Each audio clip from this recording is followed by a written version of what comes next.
I'm Miltonchang of Bonsaiheirloom, and here is my trident maple. I think it's called Maruba variety that I've done it. I started from a seed about 25 years ago with my other maple trees, trident maples. And you can see there's no more leaves. It's really the winter silhouette.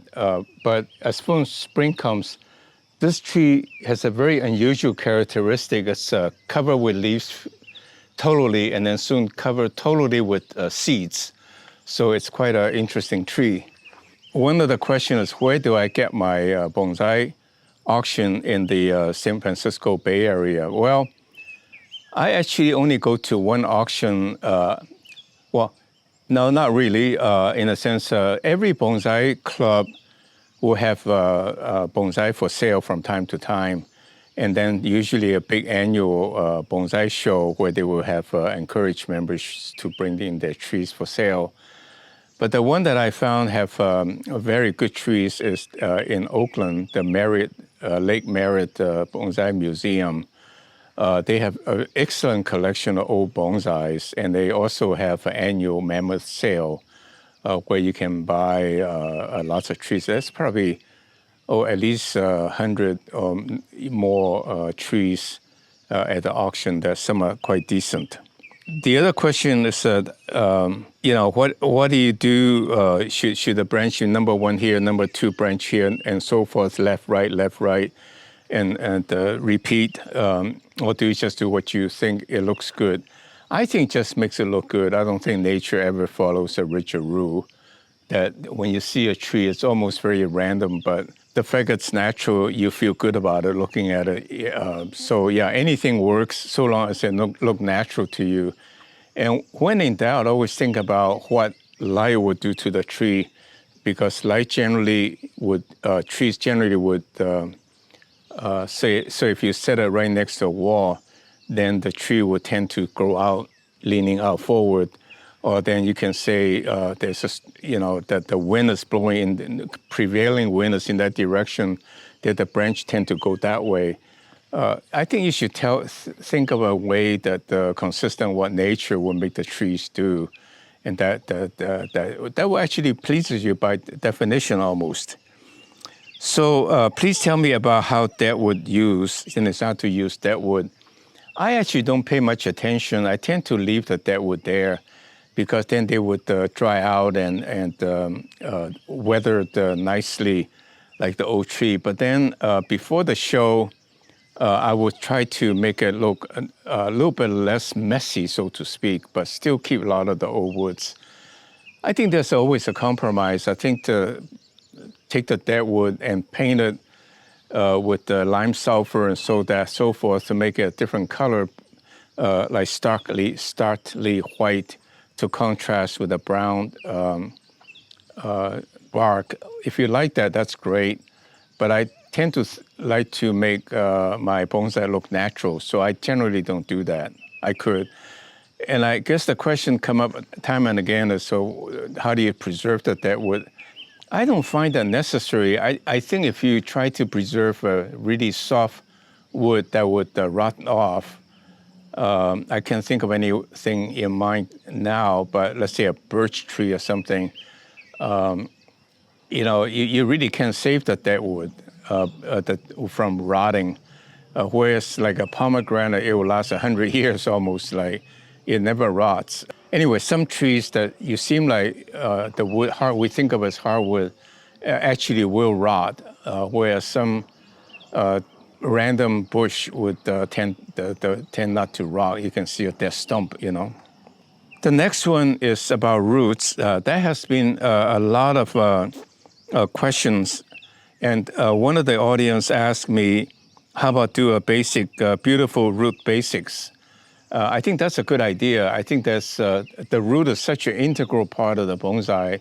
It really should look nice, and how to do it. The simple rule is that any roots that's crossing, cut it off, and if they are really intertwined too much, take a saw and make it radially going out, and the tree will heal itself, where the ones you left will thicken and the rest will die off. The other question, so I would look out for my video on root basics. That's a good title as well. Then the other one is I cut off so much roots, and if I till the tree, the root exposes. What do I do? Well, each case, of course, is different. So if this is the trunk and the root is sticking out, I would do is cover this part, the soil to about this level above that. And what happens is that roots below will grow. And then you can also cut off then you expose the roots when you're ready to put in a bonsai pot, and you can actually make the bark die off to expose the root as a dead wood. And that would really look like a nice feature, like a tree in the nature. That's what it would do. And so again, when I till the tree, here's the roots when it's like this, but when I tilled it, this root's sticking out. What do I do? Well, I cover it, and then, so what happens that when you eventually remove the soil, the tree will come down like this, and the roots will come out like that, and that's fine. There will be roots underneath of it, so then you can make this part dead to look at very, very interesting. I think that's called shari, I think.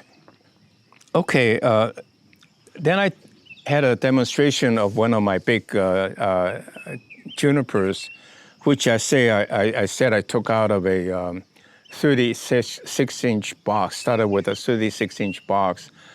So the person asked me, how did I do that? How do I reduce the root from that big to this small? And I think that's a very good general question. That could be in part of the root basic. What happens is basically when you take out a tree out of a pot, what you find is that there are roots all alongside of the pot and the bottom. So it's really this, and the rest of it, middle is fibrous roots, hopefully. So what you do is you cut off all the sides to reduce the size of the root ball to fit the next size pot, in a sense, a pot that will fit the root that's remaining. But what you will find, one other problem, especially in the way they grow trees in nursery pots, is that they tend to take it out of a small pot and tend to put in a bigger pot and put in a bigger pot without really opening up the roots. So the net result is that you will find is that some trees are very well behaved, and when you cut it back and cut it back and cut it back, you will find this very nice fibrous roots. In other cases, you will find these balls of root-bound roots.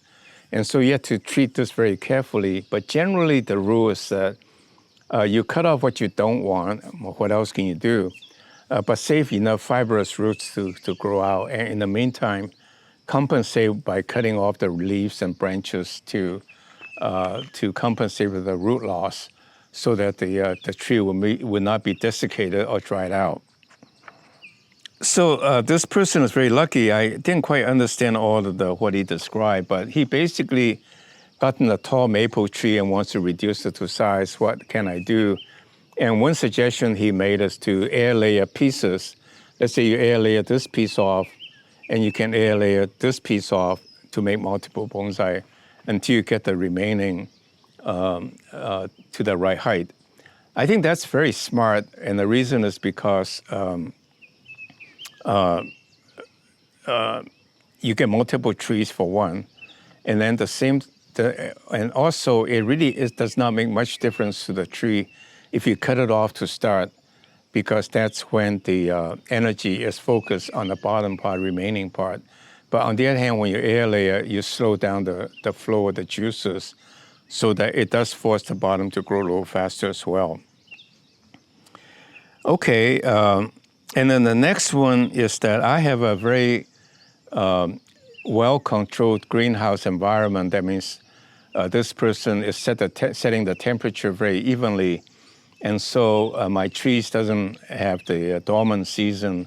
I'm not sure that I agree with you. I think deciduous trees, because they're also dependent on the light, the duration of the light day, in a sense of daylight time versus winter time where the days are short.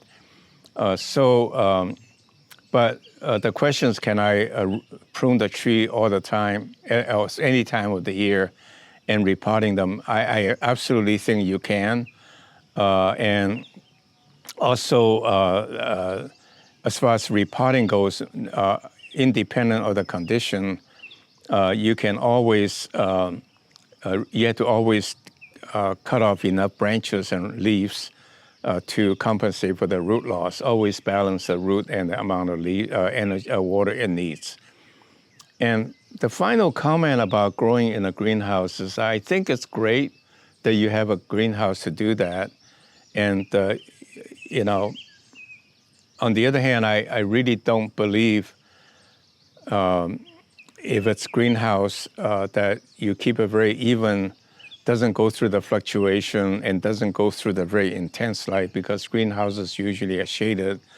I don't think the trees are as vigorous. That means the tree really need bright sun to be vigorous, although you have to keep it watered, not let it dry out in the full sun. Yeah, so that is all for today, and I wish you would send in more questions so that can enrich my content for the Q&A. The point is that I want to encourage building the bonsai heirloom community so that we can share information and share questions so that we all become experts in bonsai. And frankly, I have to tell you, doing this video has benefited me a lot. I think the old adage is you can learn from books and so forth, but best way of learning is by teaching. So in that sense, I have to explain to you what I do. It forces me to think more clearly why I'm doing what I did. And so it actually improves my ability to do better bonsai. I hope you liked the video, and I need your encouragement. I think it's my reward to get the response that you like my video. So please click like and subscribe to our video channel so that we can notify you of any new posting. So with that then, thank you very much, and I see you again next week.